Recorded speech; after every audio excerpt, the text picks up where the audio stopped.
Coming up on today's Daily Clone, Taylor Mouser takes a deep dive into the loaded Iowa State tight ends room. Then Mouser and John Heacock also talk about the challenges of preparing for Kansas State in week 0 as opposed to November. But before that, a message from our friends at Fareway. We know that carrying your groceries out to your car seems a bit old school. That saying hello and asking about your day feels like a thing of the past. Being best at fresh, it's not just a fad. Serving high-quality meat at affordable prices? Talk about a throwback. But at Fareway, that's kind of our thing. Because some things never go out of style. Friendly at Fareway, it's more than just a name.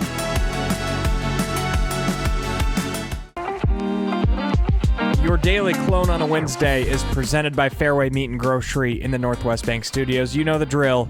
Tailgating season is close. Get your meat at Fareway Meat and Grocery. Today we are taking a deep dive into the tight ends room.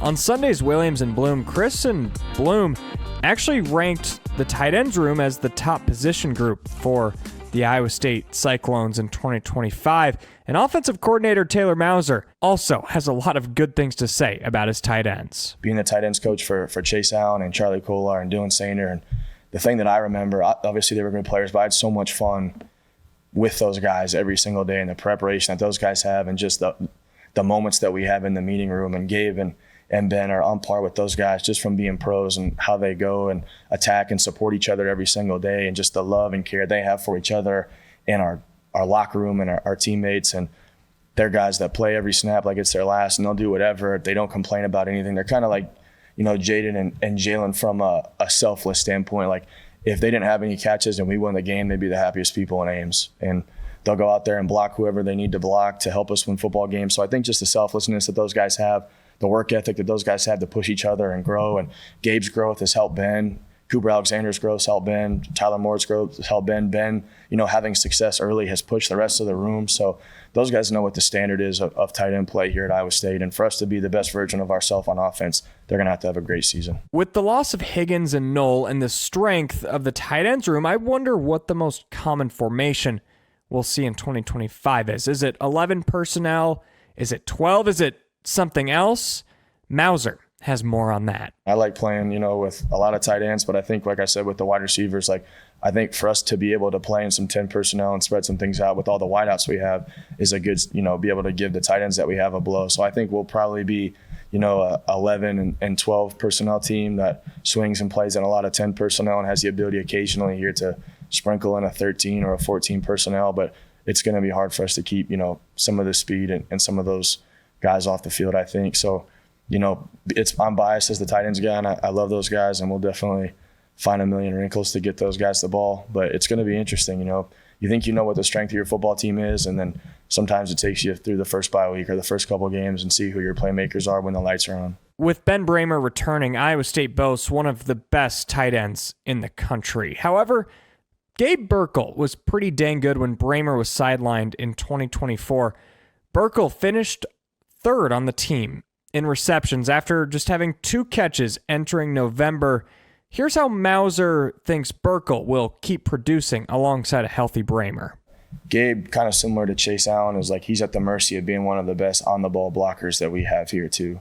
So he's one of the most trusted people that we have on the line of scrimmage. It's really tough to block defensive ends in this conference and defensive ends in football in general, and I think Gabe is exceptional at doing it. Steve O'Klotz was exceptional at doing it. So, playing into the strength of our offense, like I talked about, he's one of the best on the ball guys we have. We're lucky enough to have other tight ends that have other strengths and other receivers that we can play into those strengths. It doesn't mean that Gabe's not going to get plenty of touches, because I think the flexibility that he gives us is, we're not always running the ball when 84 and 49 were in. Like, we got better as an offense when we were throwing it more when Steve-O and Gabe were on the field. We weren't so predictable from a personnel standpoint. And Gabe has one of the best hands. He's one of the contested catches that guy makes, I think it injects a lot of confidence into Rocco, where it doesn't have to look perfect. But Gabe's one of the biggest people in Iowa, and he can go out there and make big catches. So for us, it's going to be fun to move that guy around and put him in spots to block people and make big catches. And he's earned the right to do a lot of stuff in our offense. There is no doubt that playing Kansas State in week 0 is unique. The only film that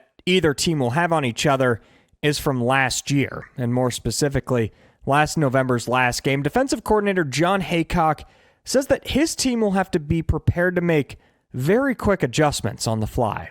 You don't have any idea what they're doing. I mean, they may look at all that and say, hey, we're going to do something completely different. So you really don't know. You really have to be good at what you do.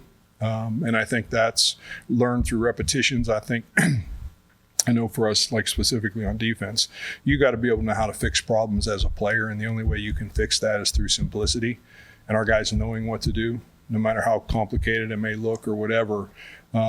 We need to be able to get to them on the sideline. Here's what's going on. Here's how we fix it. This is the defense we'll play, and that's kind of how you have to roll, I think, in the first couple games, because we're not going to know anything about the second game either. So you got 2 weeks in a row of you're going to have to be really good at what you do and being able to fix what you do. And I think that's the challenge for coaches. For Mouser, it's similar in the sense that the offense can't overthink how the Wildcats are game planning. The Cyclones have to play Iowa State football. It's tough. You could chase ghosts a little bit for sure, because you play like the mind game of like, they saw us do this, so they're going to prepare for this, but they're going to know that we watched them do this, so then they're not going to do this. And you can go into some crazy rabbit holes. For us with Coach Campbell, as long as I've been with him, it's always been players, formations, and plays. And through camp, like, how can we find out who our best players are, and how can we find good ways to get those guys the ball and let them go win games for us? Because it doesn't matter if I'm calling the plays or who's calling the plays. Like, we have really good players here that have to go execute, and how can we put them in spots to go have fun and be confident and make plays in some unknown looks where you don't know exactly what it's going to be. And we haven't always, got up to the best start here at Iowa State since I've been in here offensively. So for us, like, how can we learn from all those moments I just talked about and be able to go, get off to a good start? Tons and tons of great stuff there from Mouser and the professor. In case you missed it, you can watch their full press conferences from Tuesday on our YouTube channel, Cyclone Fanatic. And while you're there, be sure to like and subscribe. When you subscribe, you will see all of the content that we're going to have all season long, from game highlights on the field to the Daily Clone to every Matt Campbell presser and everything in between. Thank you for supporting Cyclone Fanatic.